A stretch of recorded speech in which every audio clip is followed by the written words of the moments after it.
Medical టెస్టుల పేరుతో contract కార్మికులను ఎన్టీపీసీ యాజమాన్యం అనవసరంగా భయాందోళనకు గురి చేస్తుందని కాంట్రాక్ట్ కార్మికులు ఆందోళనకు దిగారు.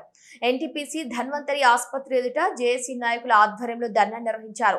ప్రభుత్వ ఆసుపత్రిలో నిర్వహించిన వైద్య పరీక్షల నివేదికలను అంగీకరించకుండా ప్రైవేట్ ఆసుపత్రుల నుంచి పరీక్షలు చేయించుకోవాలని ఒత్తిడి చేస్తున్నారని ఆవేదన వ్యక్తం చేశారు. ధన్వంతరి ఆసుపత్రిలో నిర్వహిస్తున్న వైద్య పరీక్షల్లో పారదర్శకత లేదని తిరస్కరించడంతో ప్రైవేట్ ఆసుపత్రిలో పరీక్షలకు సుమారు 5,000 రూపాయల వరకు ఖర్చవుతుందని, కార్మికులపై అదనపు ఆర్థిక భారం పడకుండా యాజమాన్యం చర్యలు చేపట్టాలని కోరారు.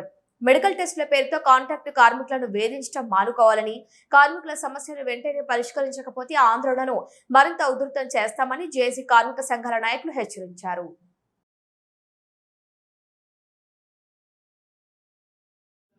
ఎన్టీపీసీలో దాదాపుగా 30 నుంచి 40 సంవత్సరాల తరబడి పనిచేస్తున్నటువంటి కాంట్రాక్ట్ కార్మికులను ఈ మధ్య దాదాపు 3 సంవత్సరాల 4 సంవత్సరాల నుంచి మెడికల్ పేరుతోటి కార్మిక వర్గాన్ని అంతా కూడా భయభ్రాంతులకు గురి చేసి వాళ్ళు అనేకమైనటువంటి వేధింపులకు గురి చేస్తూ వారికి లేనటువంటి జబ్బులను, లేనటువంటి గుండె జబ్బులను, లేనటువంటి బీపీ షుగర్లను వచ్చే విధంగా కార్మిక వర్గాన్ని అంతా కూడా అరాచక చేస్తూ వాళ్ళని వేధింపులకు గురి చేస్తూ వాళ్ళను అనారోగ్యాలకు బారిన పడేసేటువంటి టెస్టులు ఏవైతే ఉన్నాయో ఈ టెస్టులను వెంటనే తగ్గించమని చెప్పని కోరుతా ఉన్నాం.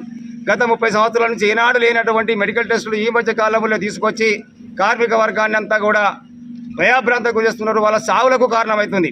దాదాపుగా 22 అవతల మాకేం మెడికల్ లేదు. అప్పుడు ఎవరికి కూడా అనారోగ్యానికి ఎవరు రాలేదు.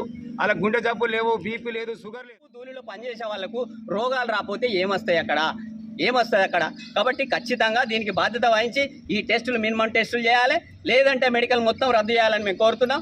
ఈ పేరు విన మమ్మలను హింసించద్దు, కార్మికులకు వేధింపులకు గురి చేయొద్దని ఎన్టీపీసీ యాజమాన్యాన్ని, అట్లాగే ఇక్కడ ఉన్న సీఎంఓ కూడా మేము హెచ్చరిక చేస్తున్నాం, డిమాండ్ చేస్తున్నాం. ఖచ్చితంగా ఈ టెస్టులు ఈ విధంగా ఆపకపోతే భవిష్యత్తులో పెద్ద ఎత్తున పోరాటం చేయవలసి ఉంటుందని తెలియజేస్తున్నాం.